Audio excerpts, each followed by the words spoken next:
اعوذ باللہ من الشیطان اللعین الرجیم بسم اللہ الرحمن الرحیم الحمد للہ رب العالمین والعاقبۃ للمتقین والجنۃ للمؤمنین والنار للملحدین والصلاة والسلام على سید الانبیاء والمرسلین سیدنا ونبینا وشفیعنا ابی القاسم محمد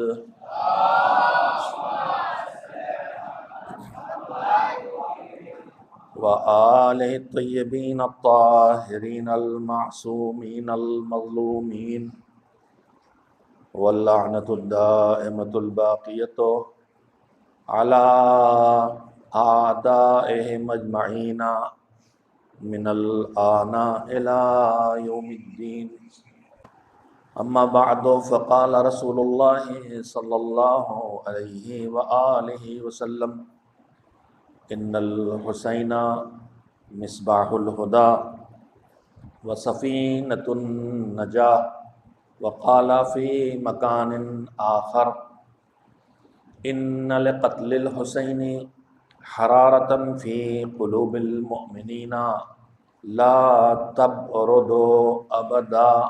صلوات بھیجیں محمد و آل محمد۔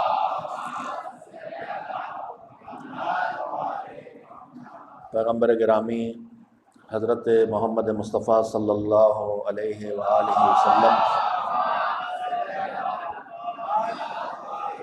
کے دو ارشادات کو جو سید الشہداء حضرت امام حسین علیہ السلام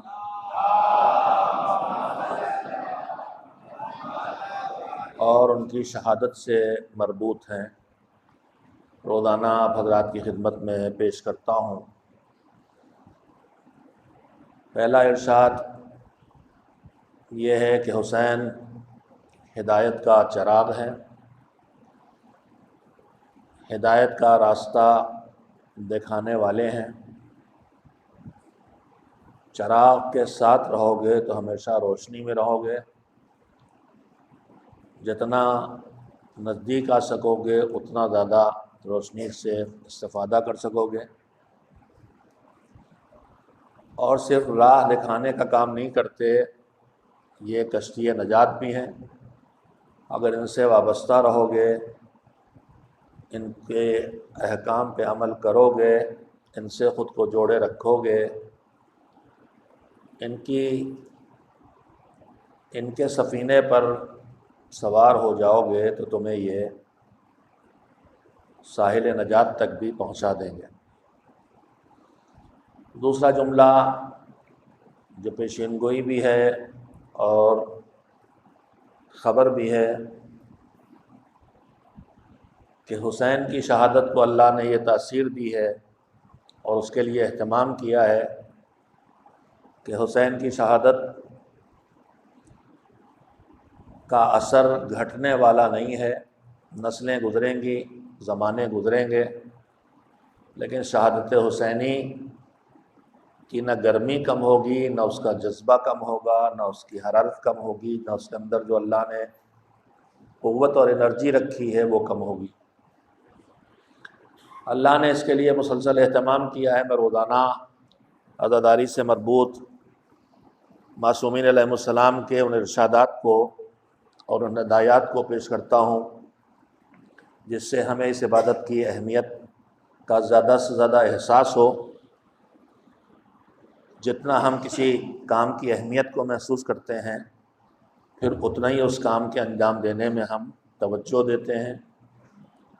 پروردگار عالم نے میں روز عرض کیا ہے کہ یہ نظام بنایا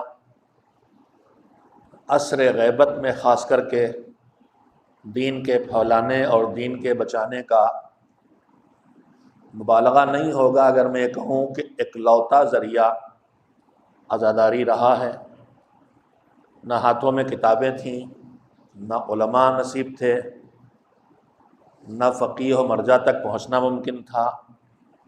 جنگلوں میں بیابانوں میں، ہجرت کے عالم میں، مسافرت کے عالم میں چھپے چھپے پھرتے ہوئے اپنا دین بچا بھی لائے اور دوسروں تک پہنچایا بھی۔ یہ کام عزاداری نے کیا ہے۔ دین کی محافظ عزاداری ہے۔ عزاداری نے دین پہنچایا بھی ہے، دین بچایا بھی ہے، جو کار امامت ہے۔ میں آج یہاں سے گفتگو شروع کرنا چاہتا ہوں۔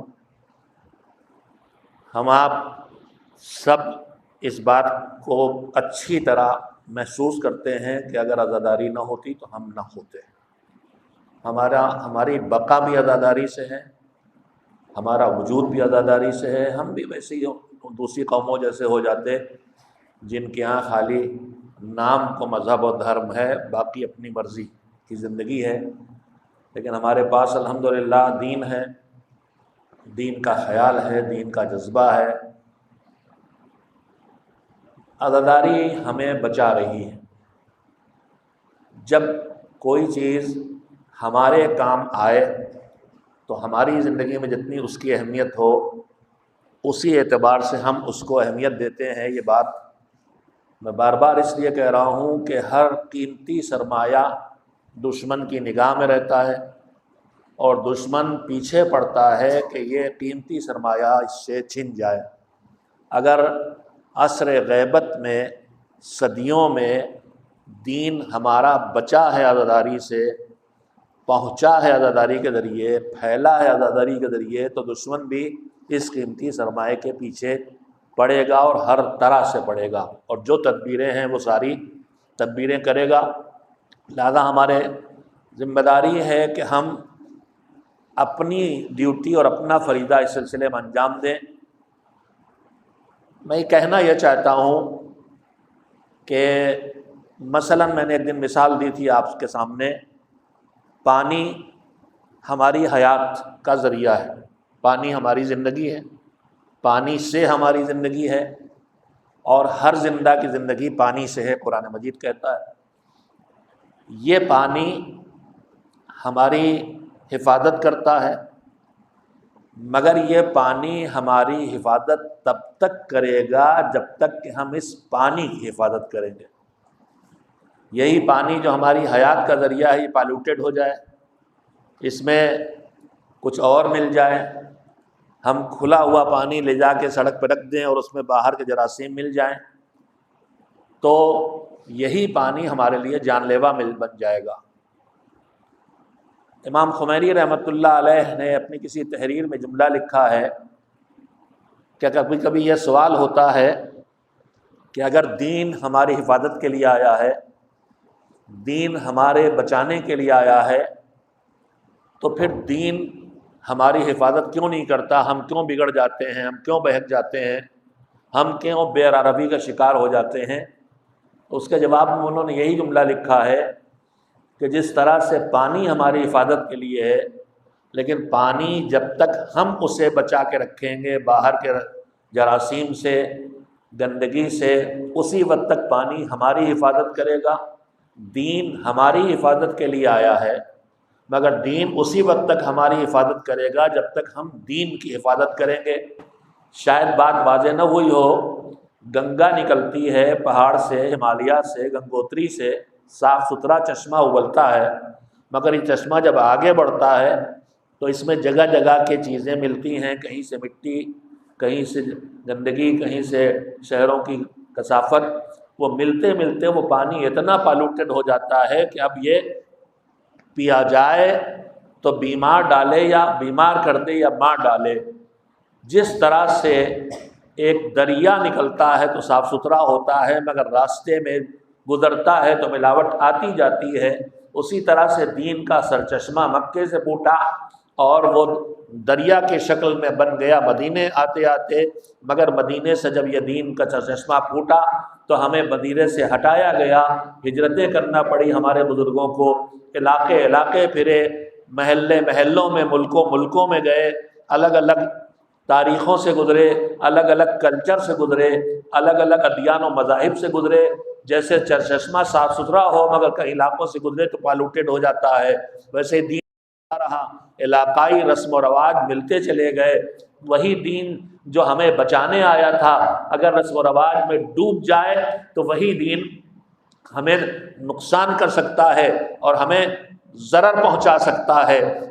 یہ دین اسی وقت ہماری حفاظت کرے گا جب ہم اس کی حفاظت کریں گے. اسی طرح سے عزاداری کا سرچشمہ ابلا کربلا سے زینب کبریٰ نے پہلی تقریر کوفے میں کر کے مجلس قائم کر دی اور فرش عزا شام میں بچھا کے سب کو بلا کے مجلس کا وہ سلسلہ قائم کر دیا جو آج تک باقی ہے. عزاداری آگے بڑھ رہی ہے، بڑھتی چلی جا رہی ہے، مگر نسلوں سے گزری ہے، علاقوں سے گزری ہے. لہذا جیسے دین کے لیے ضرورت ہے کہ وہاں بصیرت اور شعور کے ذریعے دیکھا جائے اس میں رسم و رواج کیا ہے، اس میں حقیقت کیا ہے، اسی طرح سے عزاداری کے لیے بھی ضروری ہے کہ دیکھا جائے علاقوں سے گزرتے ہوئے کچھ ایسا تو نہیں ہے کہ جو ہمارے گھروں کا چلن تھا اسے ہم نے یہ سمجھ لیا ہے یہ چلن اہل بیت کے گھروں کا ہے. ہماری اپنی عادتوں کو ہم نے اس کا حصہ تو نہیں بنا لیا. ہو سکتا ہے ذہنوں میں ایک سوال پیدا ہو کہ آپ رسم و رواج کے بارے میں اتنی گفتگو کیوں کر رہے ہیں؟ رسم و رواج تو اچھے ہی ہیں سب.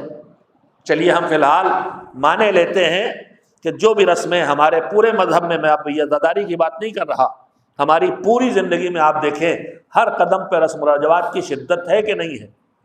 شادی اسلام کی نگاہ میں صرف دو اجنبیوں کو دو لفظوں کے ذریعے جوڑ دینے کا نام ہے، اور اس میں اسلام نے ایک واجب رکھا ہے ایک مستحب رکھا ہے. واجب ہے مہر دینا، مستحب ہے ولیمہ کرنا. یعنی مستحب کا مطلب ہی یہ ہے کہ اگر یہ نہیں کر سکتے تو یہ بھی نہ کریں. اتنی سادی سی کیفیت شادی کی رکھی ہے. اب دو بول سے رشتے جڑ جانا اور مہر میں بھی کوئی بڑی رقم معین نہیں کی گئی. مستحب ہے کہ 500 درہم کے برابر 500 درہم جو وزن ہے تقریباً 2.25 گرام 1 درہم 1250 گرام چاندی مستحب ہے. لیکن کوئی یہ نہیں دے سکتا تو کم ترین پر بھی مہر معین کیا جا سکتا ہے. اور اچھی عورت کی شناخت ہی مذہب میں بتائی گئی ہے، جس کی خوبیوں میں خوبی ہے جس کا مہر کم سے کم ہو. تو کم سے کم مہر پر 2 بول بولتے ہی جس رشتے کو شریعت نے انجام دینے کا ہمیں کی سہولت ہمیں دے دی تھی، آج وہ کتنا بڑا مسئلہ بن گیا.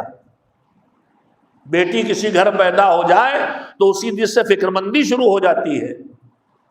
موت کے مرحلے میں صرف 3 واجب کپڑے جسم پہ لپیٹ کے غسل دے کے تھوڑا سا کافور لگا کے دفن کرنا تھا. مگر آج موت کے مرحلوں میں کتنی مشکلات آ گئی ہمارے درمیان. فاتحوں کے کھانے اتنے بڑے بڑے ہونے لگے، وہ بھی چھوڑیے پورے ملک میں اب قبریں بک رہی ہیں.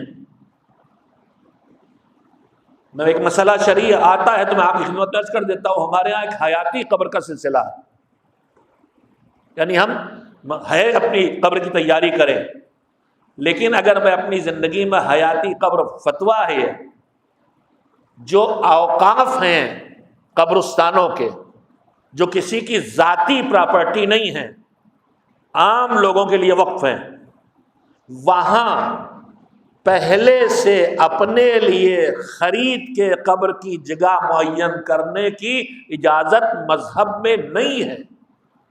میں اپنی نظریہ نہیں بیان کر رہا ہوں، آغا سیستانی حفظہ اللہ رہبر انقلاب اور دیگر فقہا جن کے فتاوی میری نظر سے گزرے ہیں، مجھے حق نہیں ہے. یہاں پہلے آؤ پہلے پاؤ کا اصول ہے. جس طرح اس مسجد میں یہ مصلے سب کے لیے کھلے ہیں، اب میں یہاں آ کے روزانہ اپنے قبضہ جما کے بیٹھ جاؤں، یہ میری جگہ ہے، آ کے پہلے بیٹھ جاؤں ٹھیک ہے، لیکن نہ بیٹھوں اور ریزرو میں اپنی بہت سی مسجدوں میں سب ہوتا ہے، یہ متولی صاحب کی جگہ ریزرو ہے، یہ سیکرٹری صاحب کی جگہ ریزرو ہے. کوئی جواز اس کا نہیں ہے. یہ اللہ کی بارگاہ، یہاں سب برابر ہیں، یہاں پہلے آؤ تو پہلے پاؤ. اسی طرح سے قبرستان میں بھی جو عمومی قبرستان ہے وہاں حیاتی قبر کا کوئی کانسیپٹ مذہب نے اجازت نہیں دی ہے. پہلے جگہ لینا ہے تو پہلے آ جاؤ، پیسے کے زور پہ نہیں آؤ گے، پہلے آؤ پہلے پاؤ. تو یہ ہمارے ہاں نہ جانے کتنی رسمیں. اب اس کے بعد فاتحے کے کھانے مر گیا بیچارہ، گھر لٹ گیا بیماری کے علاج میں. اب اس کے بعد میں اپنے علاقے کی مسجد یو پی کی بات کر رہا ہوں، اتنا کھانوں کے نام پر خرچہ بڑھ گیا کہ آج مرتے ہی پھر سلسلہ شروع ہو جاتا. اب لاکھوں کا انتظام اور کہاں سے ہو. تو یہ سب رسم و رواج ہیں جن کو ہم نے مذہب سمجھ لیا ہے. اکثر لوگ کہتے ہیں آپ اتنا زور کیوں دیتے ہیں رسم و رواج کے اوپر. اور میں نے ابھی بھی عرض کیا کہ ہم یہ محسوس کریں کہ دین کہاں ہے، رسم کہاں ہے. رسم اور دین، رسم اور مذہب کے درمیان کا فاصلہ ہمیں سمجھنا چاہیے. رسم و رواج کے بارے میں اتنی گفتگو کیوں کی جاتی ہے؟ سنیے. ایک صلوات بھیجے محمد و آل محمد علیہ وسلم. آپ کی توجہ درکار ہے. پروردگار عالم نے جو دین کا نظام بنایا ہے وہ ہماری بھلائی کے لیے. ہر وہ چیز جو اچھی ہے اس کی رہنمائی کی ہے تمہیں کرنا ہے، اور ہر وہ چیز جو ہماری نقصان دہ ہے، اس فلسفے کو سمجھے. یہ واجب و مستحب اور حرام اور مکروہ یہ کوئی کسی معاذ اللہ کسی بادشاہ کے موڈ کا نتیجہ نہیں ہے کہ اچھا موڈ ہوا تو واجب مستحب کر دیا اور سخت موڈ ہوا تو حرام. نہیں، ہماری بھلائی کہاں ہے اور ہمارا نقصان کہاں ہے. ہمارا نقصان دنیا میں، آخرت میں، میرے جسم کو، میری روح کو، میرے معاشرے کو، میری ذات کو، میرے کنبے کو، انسانیت کو، مخلوق کو، دنیا کو، زمین کو، سورج کو، درخت کو، پانی کو. جہاں کہیں نقصان ہے وہاں یا حرام کے ذریعے روکا یا مکروہ کے ذریعے روکا، اور جہاں کہیں فائدہ ہے یا واجب کے ذریعے وہاں تک لایا یا مستحب کر دیا. اب اس کی تفصیل کہا کرتا ہوں، آپ متوجہ ہو گئے ہیں. جہاں چھوڑنے میں بڑا نقصان ہو وہاں اس نیکی کو واجب کر دیتا ہے. جہاں کرنے میں بہت فائدہ ہو مگر چھوڑنے میں بہت بڑا نقصان نہ ہو وہاں مستحب کر دیتا ہے. میں کہنا اس وقت یہ چاہتا ہوں کہ پروردگار عالم نے جو مذہب ہمارے حوالے کیا ہے، اس میں جن نیکیوں کی رہنمائی کی ہے ان کی دو قسمیں ہیں، کچھ واجبات اور کچھ مستحبات ہیں. واجبات اس نے ہم انسانوں میں کمزور ترین کو پیش نظر رکھ کے دیے. ہم میں سے جو سب سے کمزور ہے وہ کم سے کم جو کر سکتا ہے واجب اتنا کیا ہے. اب مثالیں دینے کا وقت نہیں ہے. اور نہ صرف یہ کہ کمزور کے لیے ڈیزائن کیا، بلکہ جو ڈیزائن کیا اگر کوئی اس سے بھی کمزور پڑ جائے تو اس واجب کو بھی ہٹا دیتا ہے. روزہ دار پہ روزہ صحت مند کے لیے ہے، اب کوئی بیمار ہو گیا، کوئی بوڑھا ہو گیا تو اس واجب کو بھی ہٹا دیتا ہے. تو کم ترین اور کمزور ترین کو پیش نظر رکھ کے اللہ نے واجبات رکھے، لیکن مستحب کام کمزور کو پیش نظر نہیں رکھا گیا. ہم انسانوں کو جتنی قوت اور طاقت اور صلاحیت اور کیپیسٹی ملی ہے، بھرپور کیپیسٹی والے کے لیے جتنی کرنے کی گنجائش ہے مستحبات اس کے پیش نظر رکھے ہیں اللہ نے. اور جو مستحبات ہیں پوری طاقت لگا کے بھی ہم سارے مستحبات کو انجام دے ڈالے، پوری زندگی قابل عمل نہیں دکھائی دیتا، اس لیے کہ واجب ہی نہیں، مستحب ہے. میں اس کا نمونہ دیتا ہوں.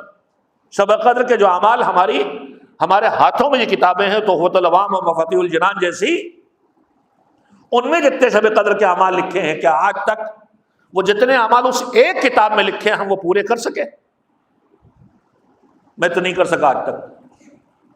100 رکعت نماز بھی پڑھ لوں، دعائیں بھی جو لکھی پڑھ لوں، سورے بھی پڑھ ڈالوں، لیکن کم سے کم ایک چیز چھوٹ جاتی ہے. میں آج تک بہرحال سارے اعمال کروں اور انا انزلنا بھی 1000 بار پڑھ ڈالوں، نہیں ہو پاتا. آپ میں سے کسی کو توفیق ہوئی ہو تو اللہ اس کے اعمال کو قبول کرے. تو ایک شب کے اعمال جو ایک کتاب میں لکھے ہیں وہ ہم نہیں کر پاتے. اور مفاتیح الجنان میں ہر قدم پہ آ گئے. محدث قومی نے لکھا کہ اقبال میں جائیے پڑھ لیے والی لمبی دعا وہاں سے پڑھ لیجیے گا. اب یہی جو آپ نے چھوٹی لکھی وہی نہیں پوری پڑھ رہی. میں کہنا کیا چاہتا ہوں، میں مثال دے چکا ہوں، پہلے بھی یاد آ گئی تو بات دہرانا چاہتا ہوں کہ رسم و رواج کو پہچان کے یہ شناخت پیدا کرنا کہ یہ حکم مذہب ہے، یہ واجب ہے، یہ مستحب ہے، یہ ہمارے یہاں کا چلن ہے، یہ ہمارا رواج ہے۔ ایک تو پہلی بات یہ، اکثر ہم لوگ اسی میں بحث کرنے لگتے ہیں، ہمارے یہاں ایسا ہوتا آیا ہے۔ جیسے ہی آپ نے دلیل دی کہ ہمارے یہاں ایسا ہوتا آیا ہے، ویسے ہی میرا جواب یہ ہے کہ بھیا نہ میرے یہاں کیا ہوتا ہے آپ کے لیے حجت ہے، نہ آپ کے یہاں کیا ہوتا ہے میرے لیے حجت ہے، نہ میرا گھر معتبر نہ آپ کا گھر معتبر، کائنات بس ایک گھر معتبر اہل بیت کا گھر، جو وہاں ہوتا ہے وہ ہمارے یہاں ہونا چاہیے، جو وہاں نہیں ہوتا وہ ہمارے یہاں نہیں ہونا چاہیے۔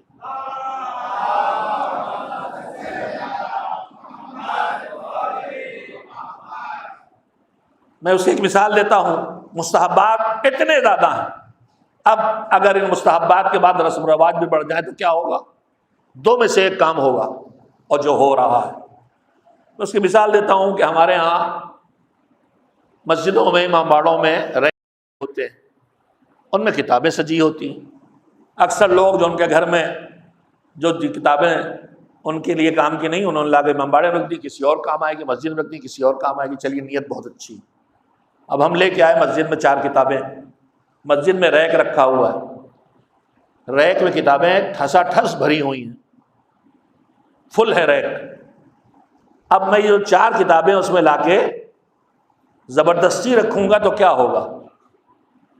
اگر میں یہ 4 کتابیں رکھوں گا تو اس وقت تک یہ 4 کتابیں ریک میں نہ آئیں گی جب تک کہ 4 کتابوں کے برابر جگہ والی جو کتابیں ہیں ان میں سے وہ ہٹیں، گر جائیں۔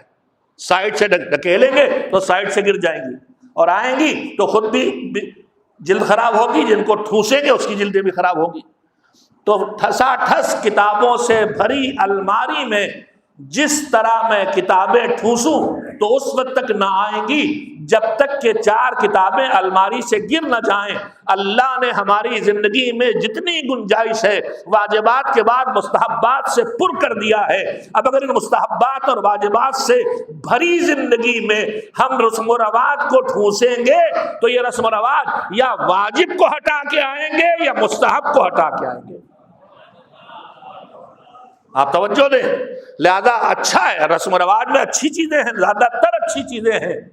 بعض نہ سمجھی کے کام ہے، اس وقت ان کی بات نہیں کرتا، میں بار بار کر چکا ہوں۔ رسم و رواج میں بھی ہمارے ہاں بہت سی ناسمجھی کی چیزیں آ گئی ہیں، مثلا منت ماننے میں تالا باندھنا۔ اب مشکل کشا کے پاس آئے ہو، تالا ڈالنے کا مطلب وہ کھولیں گے تالا تمہارا، تمہاری اوقات کیا تم تالا ڈال رہے ہو؟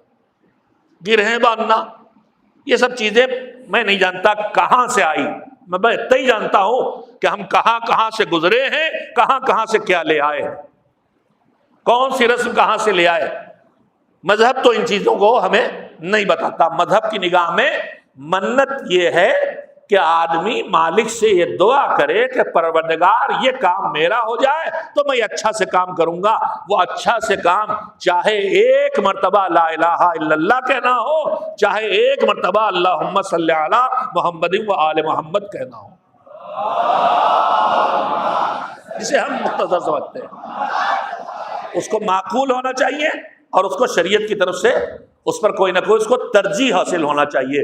تو میں یہ کر رہا تھا کہ آخر رسم و رواج کے بارے میں اتنی بات کیوں ہوتی ہے، حالانکہ پھر وہی بات ہوئی کہ اصل موضوع جو میں نے چھڑا تھا وہ رک گیا ہے، اور میرے مولانا غازی صاحب نے کہا آپ بات کو پہلا بول دیتے اور بعد میں سمیٹ نہیں پاتے۔ ایک صلوات بھیجیے محمد والے محمد۔ میں پھیلاتا وہی ہوں جو مجھے لگتا ہے کہ میسج ہے تو چلا جائے، چاہے موضوع سے بالکل براہ راست مربوط نہ بھی ہو، لیکن بات ہے پہنچ رہی بر وقت تو پہنچ جائے۔ تو میں عرض کر رہا تھا کہ آزاداری ہمارا وہ قیمتی سرمایہ ہے جس نے ہمیں ہمارا دین ہم تک پہنچایا بھی ہے، ہمارا دین بچایا بھی ہے، اور دشمن دین مٹانے کے لیے پیچھے پڑا ہے، لہذا وہ ہر قیمتی سرمایہ کے پیچھے پڑتا ہے۔ جب وہ قیمتی سرمایہ کے پیچھے آتا ہے تو پھر اس کو دکھائی دیتا ہے کہ ان کے پاس قیمتی کیا کیا ہے، ان کے پاس عقیدہ قیمتی ہے، ان کے پاس اعمال قیمتی ہیں، تو وہ حملے یہیں شروع کرتا ہے۔ انہی حملوں میں عزاداری بھی سر فہرست رہتی۔ میں اس کے 2 نمونے دیکھیے، کربلا جو چیزیں ہمیں سکھاتی ہے ان میں سے ایک چیز کربلا یہ بھی سکھاتی ہے کہ دشمن پہچانو اور دشمن کی چالوں کو پہچانو۔ دوست بن کے دشمن آتا ہے وہاں کربلا میں، مسلسل آپ تاریخ پڑھتے ہیں، کبھی حضرت ابو الفضل عباس علیہ الصلوۃ والسلام کا رشتہ دار بن کے آتا ہے ملعون۔ آج 9 محرم کی شب ہے، فرزند حسین جو شبیہ ہے پیغمبر تھے ان کا تذکرہ ہوتا ہے، وہاں بھی مسلسل روایت کہتی وہاں بھی رشتہ دار بن کے آئے، اور وہاں بھی سرداری اور حکومت سب چیزوں کی لالچ دی گئی، مگر یہ دشمن کو جاننے والے اور دشمن کو پہچاننے والے، ہمیں کربلا جو چیزیں سکھاتی ہے اس میں سے ایک ہے دشمن کی چالیں سمجھنا اور دشمن کی چالاکیوں کو سمجھنا۔ میں ایک نمونہ رکھنا چاہتا ہوں اس وقت آپ کے سامنے۔ اسلام کے نام پر، اسلام کے اندر مسلمانوں کے بیچ کچھ 100 سال زیادہ مدت نہیں ہوئی پہلے ایک فرقہ پیدا ہوا۔ دشمن نے پہچانا، توجہ دیں دشمن سازشوں کو، دشمن نے پہچانا کہ توحید پہ تو بہت آئے تھے، مگر آخر تک جو باقی رہے وہ کون باقی رہے؟ تو انہوں نے دیکھا کہ وہ ولایت والے جنہوں نے غدیر سے ولایت کا پیغام اٹھایا ہے وہ اصلی دین سے وابستہ ہیں۔ تو انہوں نے چاہا کہ اب ولایت ان کے پاس نہ رہ جائے، لہذا ایک پورا وجود فرقے کا ہو گیا۔ توجہ دیجیے گا، جو بنا میں توحید ولایت کے مٹانے پہ لگا، ہر وہ چیز جو ولایت تک لائے، توسل شرک بدعت حرام، شفاعت شرک بدعت حرام، زیارت شرک بدعت حرام، ہر وہ چیز جو ولایت کو زندگی میں پہنچائے پہچنوائے اس کی مخالفت کی گئی۔ عزاداری اس کو بھی تمغہ دے دیا گیا۔ ولایت، توجہ دیں، دشمن کی تدبیروں کو دیکھیں، دشمن حالات بدلتے ہی چالیں بدلتا ہے، لہذا ہمیں ان چالوں کو سمجھنا چاہیے، ان مکاریوں کو سمجھنا چاہیے۔ دشمن نے بنا میں توحید ولایت کو مٹانے کے لیے حملے کیے، مزارات کو منظم کیا، قبروں پہ جانے پہ پابندی لگائی۔ یہ ساری تدبیریں کیا ہیں؟ یہ نشانات مٹا دیے جائیں، یہ یادگاریں ختم کر دی جائیں، تاکہ دھیرے دھیرے تاریخ کے صفحے سے ذکر ولایت ہٹا دیا جائے۔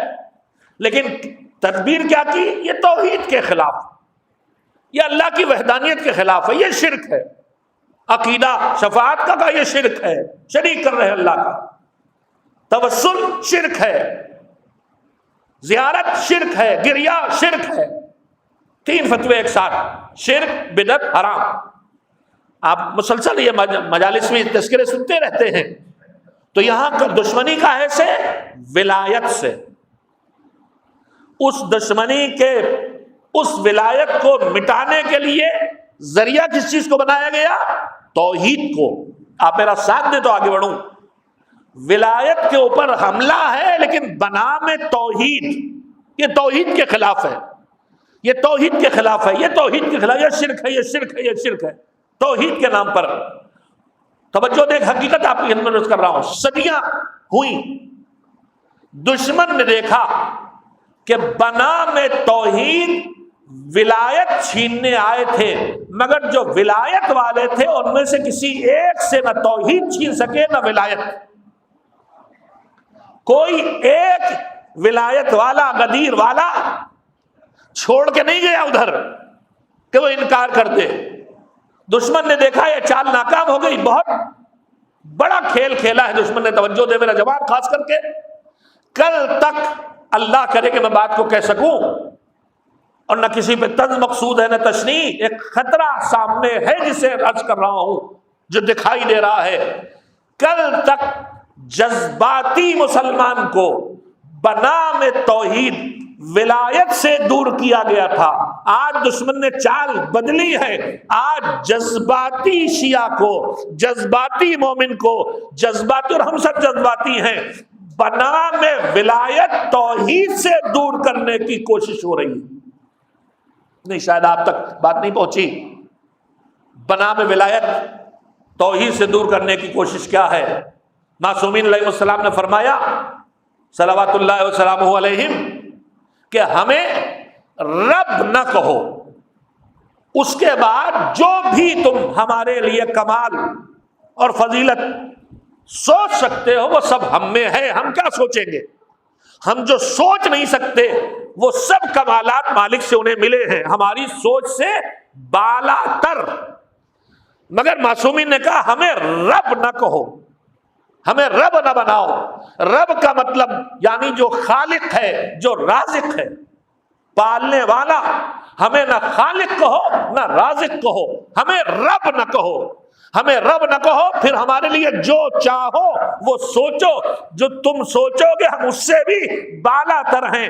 آج آیات کی دو قسمیں، محکم اور متشابہ. روایات کی بھی دو قسمیں ہیں، محکم اور متشابہ. آج متشابہ آیات، محکم کا مطلب وہ آیات جن کا لہجہ صاف ہے، جس سے بات بالکل صاف سمجھ میں آ جاتی ہے.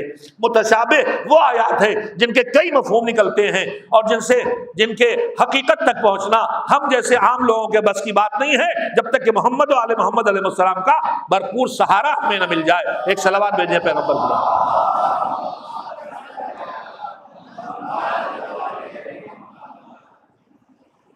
ان آیات اور روایات کو جن کا محکم نہیں ہے، متشابہ ہے، جن کے مختلف مفاہیم ہیں، ان ضعیف روایات کو کہ جو عصر ائمہ میں کارخانوں میں گڑھی گئی ہیں یا چالاک دوستوں نے گڑھی ہیں یا ناسمجھ یا نادان دوستوں نے گڑھی ہیں یا چالاک دشمنوں نے گڑھی ہیں. ہمارے چھٹے امام سے آٹھویں امام تک مسلسل حدیثیں موجود ہیں جس میں انہوں نے بتایا ہے کہ ہمارے دشمن نے 3 کام کیے. ایک کام یہ کیا کہ ہماری توہین کے آمیز چیزیں روایات گڑھی گئیں، ہمارے فضل سے ہم کو کم کرنے کی کوشش کی گئی جس سے مقصر وجود میں آئے. دوسری سازش دشمنوں نے کی. دیکھیے ہر آدمی ہر راہ سے نہیں آتا. جو محبت کرنے والا ہے وہ تقصیر کی طرف جائے، مقصر بن جائے، نہیں ہونے والا وہی کرے گا جس کے دل میں کینہ ہوگا. لیکن جس کے دل میں محبت ہے اسے دوسری راہ دی جا سکتی ہے. چھٹے امام اور آٹھویں امام سے روایات ہیں کہ ایک طرف ہماری عظمت کو گھٹانے کے لیے روایت سازی کی گئی، ایک طرف دشمنوں نے ہماری فضیلتوں کو اپنی محدود عقلوں سے بڑھانے کی کوشش کی گئی اور غلو کیا گیا تاکہ ہمارا چاہنے والا جذبات میں آ کے اس راہ پہ چلا جائے. اور اب آ گئی ہے بات تو ایک حقیقت اور عرض کر دینا چاہتا ہوں. 2 طرح کے لوگ وجود میں آ گئے. ایک ان سے کینہ رکھنے والا جو مقصر بنا، ایک بہت جذباتی جو غالی بن گیا. ائمہ کا ارشاد ہے کہ اگر کوئی مقصر میرے پاس آئے اور ہمیں پہچان کے آئے تو ہم اسے قبول کر لیں گے، اس لیے کہ وہ اپنی کوتاہی کا احساس کر کے آیا ہے اور اپنی کوتاہیوں کو دور کرتا ہے.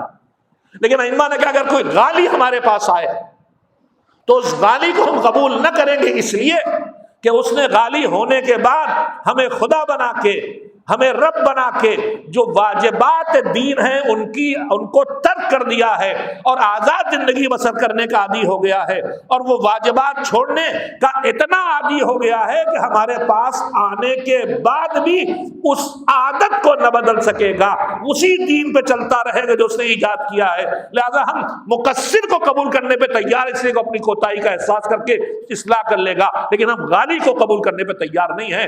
تو دشمنوں نے 3 ترکیبیں کی. ائمہ کی حدیث میں پڑھ رہا ہوں، حوالے میرے پاس موجود ہیں.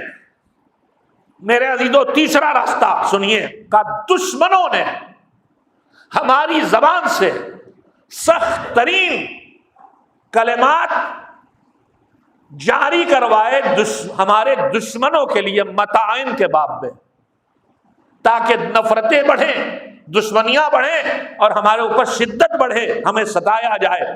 تو میرے عزیزوں دشمن کی چالوں سے ہمیں ہوشیار رہنا چاہیے۔ میں نے وقت بہت لے لیا یہ کہنے کے لیے کہ آج سب سے بڑی آفت جو دشمن ہمارے اوپر ڈالے ہوئے ہے ان میں سے ایک مصیبت یہ ہے کہ وہ کل بنام توحید ولایت کو مجروح کر رہا تھا، آج بنام ولایت ہماری توحید کو چھیننا چاہتا ہے۔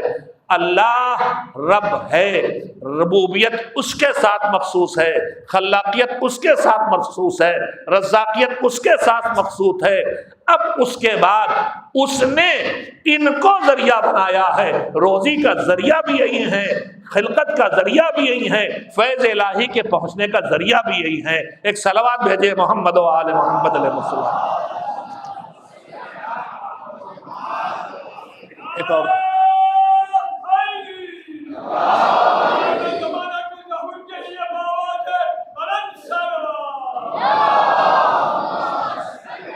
وہ ہمارے قیمتی سرمایہ پہ حملہ کرتا ہے، لہذا وہ سب سے پہلے توحید پہ آتا ہے، اس لیے اسے پتا ہے کہ توحید سے دین شروع ہوتا ہے۔ پھر ولایت پہ آتا ہے، اس لیے اسے پتا ہے کہ ولایت کے بغیر نہ دین چل سکتا ہے، نہ دین بچ سکتا ہے، نہ دین میں جو کچھ کرو اس میں سے کچھ بھی قبول ہو سکتا ہے۔ اس کے بعد دوسری قیمتی چیز ہمارے پاس اعمال ہے، اب وہاں حملے شروع کرتا ہے۔ اس اعمال کی دنیا میں وہ اعمال سر فہرست کیا ہے؟ سر فہرست ہم سب جانتے ہیں کہ اعمال کی دنیا میں جتنے واجبات و مستحبات ہیں اس میں سب سے سر فہرست نماز۔ نماز واجبات میں اس واجب کا نام ہے کہ پہلا سوال بھی اسی سے اور قبولیت کی شرط بھی یہی۔ دشمن وہاں پہ بھی حملے کرتا ہے، اسے پتا ہے کہ اگر نماز کے لیے حکم ہے کہ ان قبلت قبلا ما سواہا وہ ردت ردا ما سواہا، نماز قبول تو سب قبول اور نماز قبول نہیں تو کچھ قبول نہیں، تو وہاں پہ آ کے حملے کرتا ہے۔ نماز کی عظمت سے انکار، نماز کے وجوب سے انکار، نماز کا تقابل، نماز کا مقابلہ دوسرے اعمال سے، نماز کو کمتر کرنا، نماز کو کم اہمیت دینا، وہاں کوششیں کرتا ہے، اس لیے کہ پتا ہے کہ قبولیت اعمال کی اس پہ منحصر ہے۔ اور اسے یہ بھی پتا ہے کہ یہ سب ہم سب گنہگار ہیں اور ہم اپنی شفا، اپنی نجات کے لیے، اپنی فلاح کے لیے، جہنم سے بچنے کے لیے، گناہوں کی مغفرت کے لیے اکیلے ہمارا وجود، ہمارے اعمال کافی نہیں ہے، ہمیں سہارے کی ضرورت ہے، اور اس سہارے کا نام ہے شفاعت محمد و آل محمد علیہ السلام۔ بس آخری بات، آج کی آخری بات عرض کر رہا ہوں۔ دشمن دیکھیے کہاں کہاں حملے کرتا ہے۔ عقائد کی دنیا میں توحید اور ولایت پر سب سے شدید حملہ، عمل کی دنیا میں آتا ہے تو سب سے بڑا حملہ نماز پر۔ کیوں؟ اس لیے اسے پتا ہے کہ یہ قبول تو سب قبول ہو، یہ قبول نہیں تو کچھ قبول نہیں، اور اسے پتا ہے کہ گنہگار ہیں، یہ شفاعت کے محتاج ہیں، لیکن شفاعت پانے کے لائق بننے کے لیے کچھ شرطیں ہیں، ان شرطوں میں ایک شرط کا نام ہے نماز۔ مشہور ترین روایات میں ہے چھٹے امام حضرت جعفر صادق علیہ السلام کی شہادت کے بعد ساتویں امام کی والدہ کی خدمت میں پرسہ دینے کے لیے جناب ابان ابن تغلب یا کوئی دوسرے معتبر صحابی، زرارہ کوئی آئے ہیں، مجھے اتنا یاد نہیں رہ گیا، وہ پرسہ دینے آئے، یا محمد ابن مسلم، تو وہ روایت کرتے ہیں کہ والد امام کاظم نے فرمایا کہ سنو، تمہارا امام جب دنیا سے رخصت ہو رہا تھا تو اس وقت کا ماجرا سنو، شہید ہوئے ہیں امام زہر سے، کا زہر کے اثر سے شدت تھی بیماری کی، غش کے عالم میں تھے، دنیا سے رخصتی کے آخری لمحات تھے۔ ایک مرتبہ چھٹے امام نے آنکھیں کھول کے اور کہا کہ سارے لوگوں کو جمع کرو، کنبے کے سارے لوگ بھی جمع کیے، غلام اور کنیز بھی جمع کیے، خادم بھی جمع کیے۔ جب سب جمع ہو گئے، والدہ فرماتی ساتویں امام کی کہ یہ ان کے زبان پر بندوں سے گفتگو کے آخری کلمات تھے۔ جب سارے چاہنے والے جو گھر کے اندر ہیں، غلام اور کنیز، گھر والے، خاندان والے سب جمع ہو گئے، تو امام نے جو زندگی کا جملہ فرمایا ان شفاعتنا لا تنال مستخفا بالصلاح، امام نے فرمایا سنو، تم ہماری شفاعت کی امید لگائے ہو اور ہماری شفاعت کے بغیر نجات نہیں ہونے والی تمہاری، لیکن سنو شفاعت ہم کریں گے، مگر سنو ان شفاعتنا لا تنال مستخفا بالصلاۃ، اس کا یہ ترجمہ نہیں ہوگا کہ ہم اس کی شفاعت نہیں کریں گے جو نماز کو ہلکے میں لے، یہ ترجمہ نہیں ہوگا، امام نے یہ نہیں کہا ہے، فرمایا ان شفاعتنا، ہم یعنی اہل بیت، ہم اہل بیت کی شفاعت لا تنالو نہیں پہنچے گی، یعنی اس کے دائرے شفاعت میں وہ آدمی نہیں آئے گا، کون؟ ان شفاعتنا لا تنالو، ہماری شفاعت نہیں پہنچے گی مستخفا بالصلاۃ، جو تارک الصلاۃ ہے وہ نہیں، جو نماز پڑھتا ہی نہیں وہ نہیں، جو مذاق اڑاتا ہے وہ نہیں، جو فریضہ نہیں سمجھتا وہ نہیں، وہ جو نماز کو ہلکا لیتا، جو نماز کو سبک سمجھتا ہے، ٹی وی دیکھ رہے ہیں نماز وقت گزر گیا، باتیں کر رہے ہیں نماز کا وقت گزر گیا، دوسری مثالیں آپ خود سوچ لیں، نماز کو جو ہلکا سمجھے گا وہ ہماری شفاعت نہیں پا سکتا۔ ہمیں محسوس کرنا چاہیے دشمن ہمارے کہاں پیچھے پڑا ہے، دوست بن کے آتا ہے تو اور ہوشیار ہو جانے کی ضرورت ہے، اور کربلا نے ہمیں یہی شناخت دی ہے کہ وہاں دشمن کو بھی پہچانو اور دوست کو بھی پہچانو، اور دشمن کے درمیان سے اگر کوئی دوست ڈھونڈ کے لے آؤ، اور اگر کوئی لالچ میں دوست بن کے آ گیا ہے تو اس کو ہٹا دو، تاکہ ایک طرف خالص دوست رہ جائے اور ایک طرف خالص دشمن رہ جائے۔ آج 9 محرم کی شب ہے، جو ہمارے درمیان مشکلات ایجاد کرتا ہے دشمن، ان میں سے ایک طریقہ یہ بھی ہے کہ وہ بیجا بحثوں میں ہم کو الجھاتا ہے، بیجا بحثوں میں الجھاتا ہے۔ دیکھیے ہماری مظلومیت کا ایک حصہ ہماری تاریخ کا جگہ جگہ سے بیچ سے غائب ہونا ہے، دشمنوں کے ہاتھوں لکھا جانا ہے۔ یہ تو اہتمام پروردگار ہے کہ دشمنوں کے ہاتھوں سے بھی حقائق اور سچائیاں اور فضائل پہنچا دی ہم تک، لیکن ہماری تاریخ بہت کچھ ہمارے ہاتھوں میں نہیں ہے۔ تاریخ کے معاملات میں ہمارے درمیان بحثیں کھڑی کر کے ہمیں اصل ہدف سے دور کرنے کی کوشش کرتا ہے۔ جناب علی اکبر علیہ السلام کی شہادت کے بارے میں بھی بحثیں ہر سال کھڑی ہو جاتی ہیں، کربلا کے پہلے شہید ہیں یا کربلا کے آخری شہید ہیں جناب علی اصغر سے پہلے، دونوں طرح کی روایتیں موجود ہیں۔ میں اس سلسلے میں تمام اپنے سامعین سے بھی اور ذاکرین سے ایک ہی گزارش کروں گا، ہمارے بزرگوں نے تاریخ پڑھ کے جو تحقیق کی اور جو ہمیں طے کر کے حوالے کر دیا ہے، ہم اسے قبول کریں، اسے نشر کریں، اسے بیان کریں۔ حقائق بہت کچھ تاریخ میں لکھا ہے، ان چیزوں کو ابھی پیش کرنے کا، کتابوں میں پیش کرنے کا وقت ہے، لیکن ابھی منبروں سے پیش کرنے کا وقت نہیں آیا ہے، ورنہ انہی بحثوں میں الجھ کے رہ جاتے ہیں۔ شہزادہ علی اکبر کے لیے دونوں طرح کی روایتیں ہیں کہ پہلے شہید کا آخری شہید، اور دونوں روایتوں کی اپنی اپنی تعویل ہے۔ جو روایتیں جو کثرت سے لکھتی ہیں کہ پہلے شہید ہیں، وہ لکھتی ہیں کہ شہادت یعنی زندگی دے دینا، موت، زخموں سے چور ہونا، خون بہنا، گلا کٹنا، تو حسین نے جو سب سے زیادہ اسے عزیز تھا اسے سب سے پہلے بھیجا، تاکہ کوئی یہ نہ کہہ سکے کہ اپنوں کو بچا کے رکھا ہے اور دوسروں کو بھیج رہے ہیں۔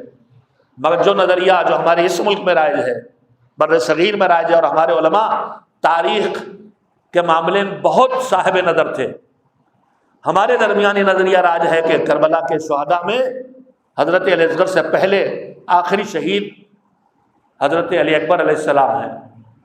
ان کی دلیل بھی ہے، تاریخ تو دونوں چیزوں کو بیان کر رہی ہے، مگر اس کے ساتھ جو درایت کی دلیلیں ہیں اس میں دلیل یہ ہے کہ کربلا میں جو جتنی دیر تک زندہ رہا اس پر اتنی زیادہ مصیبتیں پڑیں۔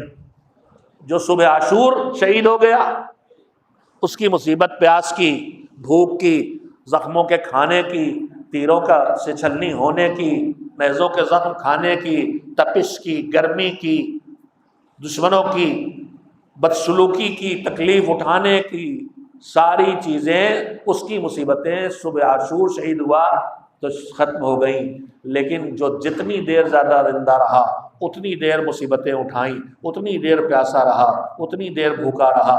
لہذا حسین سے جو جتنا زیادہ قریب تھا اسے حسین نے آخر میں بھیجا ہے۔ مصیبتیں تم زیادہ اٹھا لو، مصائب کا سامنا تم زیادہ کر لو، اور ہمارے درمیان یہی شہرت ہے کہ علی اصغر آخری شہید ہیں۔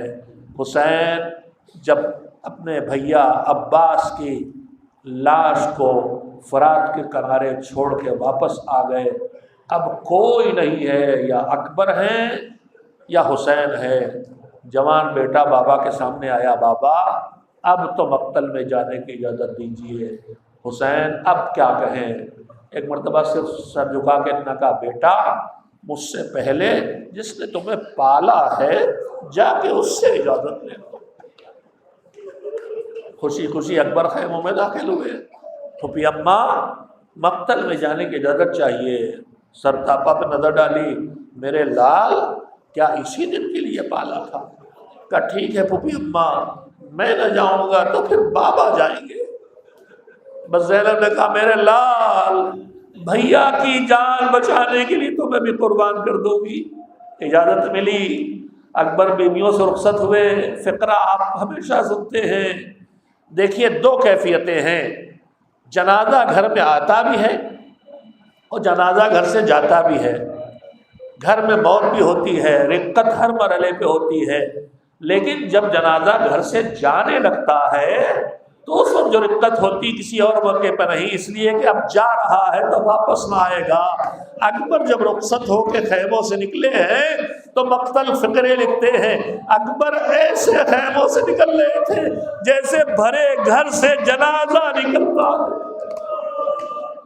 اکبر رخصت ہو کے چلے، ایک ایک بیوی سے رخصت ہو کے چلے۔ دوسرا فقرہ روایت کا ہے کہ ہر ظہیر نکلا، مجاہد نکلا تو اجازت لے کے نکل آیا، مگر اکبر جب خیموں سے نکلتے تھے تو پردہ اٹھتا تھا، اکبر نکلنے لگتے تھے پردہ پھر گر جاتا تھا، پردہ اٹھتا تھا پردہ پھر گر جاتا تھا۔ کیا ہو رہا ہے؟ ارے اکبر نے خیموں کے باہر قدم نکالنا چاہا، ایک مرتبہ پھوپھی نے کہا بیٹا ایک بار اور کلیجے سے لگ جا میرے لال، پھر آگے بڑھے۔ دوسری پھوپھی آگے بڑھی، آ میرے لال ایک بار کلیجے سے لگ جا۔ ماں آگے بڑھی، آ میرے لال کلیجے سے لگ جا۔ ننھی بہن خیموں میں لپٹی ہوئی، ارے میرے بھیا جا رہے ہو، کوئی واپس نہیں آیا، تم بھی واپس نہ آؤ گے، ایک بار اور کلیجے سے لگا لو۔ اکبر سب کو رخصت کر کے خیموں سے نکلے، باپ کے سامنے حاضر ہوئے۔ باپ نے اپنے ہاتھوں سے سجایا، بازو پکڑا، گھوڑے پہ سوار کیا، جا بیٹا خدا حافظ۔ جوش جوانی میں اجازت ملی ہے، گھوڑا دوڑایا، مگر ایک مرتبہ کانوں میں آواز آئی جیسے کوئی چلتے چلتے گرا ہو۔ مڑ کے دیکھا تو بوڑھا باپ کمر پکڑ کے اٹھ رہا ہے۔ ارے بابا یہ زحمت کیوں کی؟ کہا بیٹا تمہیں کیسے بتاؤں، لختے جگر ہو تو ہمارے، آنکھا جب تک دکھائی دینا، مڑ مڑ کے چہرہ دکھاتے رہنا۔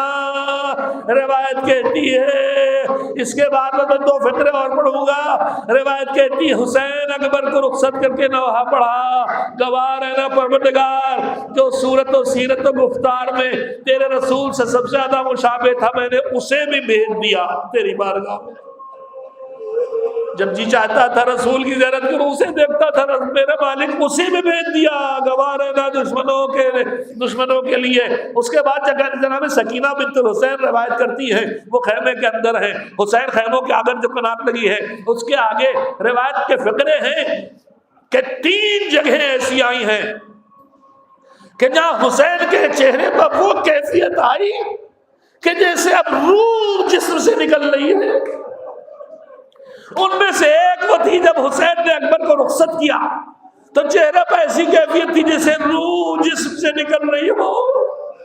اکبر گئے، اب بی خیمے میں جناب سکینہ راویہ ہے، فاطمہ بنت الحسین، میرے بابا کو میں نے نظر ڈالی علی کبھی خیمے میں آگے جاتے کبھی پیچھے آتے، بے چین تڑپ رہے ہیں، میرا بچہ کدھر، میرا بچہ کدھر۔ لشکر پہ نگاہیں لگی ہوئی ہیں، سکینہ کی نگاہیں بابا کے چہرے پہ لگی ہیں، بھیا کی خیر ہو، بھیا کی خیر ہو۔ ایک مرتبہ پھر اکبر کو کس منظر میں دیکھا حسین نے کہ چہرے پر بھی ایک کرب کی کیفیت آئی جیسے روح نکل رہی ہو۔ اسی وقت ایک مرتبہ کانوں میں آواز آئی، بابا آخری سلام۔ کمر پکڑ کے حسین چلے۔ ارے بھیا کی موت نے کمر توڑی، تیری خبر نے نور بصارت لے لیا۔ یا علی یا علی، ارے علی نجف آؤ بازو پکڑو، علی کربلا کے بتاؤ کدھر کو سجائی نہیں دیتا۔ بڑے آگے دور سے کیا کیا منظر دیکھے، ایڑیاں رگڑنے کا نشان دیکھا، اور آگے آئے تو خون میں ڈوبا کرتا دیکھا، اور آگے آئے تو زخم جگر دیکھا، سر اٹھا کے گود میں رکھا، رخساروں پہ رخسار رکھے۔ ارے میرے لال، تیرے بعد دنیا تاریخ ہو گئی۔ اکبر نے آنکھیں کھولی، بابا دادا جان لیے کھڑے ہیں۔ بابا تمہیں پتا ہے جوان کی جان ہے، دل کلیجے میں برچھی لگی ہے، یہ برچھی نکل جاتی۔ حسین نے ایک امتحان اور دیا، آسین چڑھائی، زخم جگر میں ہاتھ ڈالا، اب جو برچھی نہیں کھینچی تو کلیجہ بھی ہاتھ میں آ گیا۔ جوان بیٹے نے دم توڑ دیا، واہ علی اکبرا، واہ حسین۔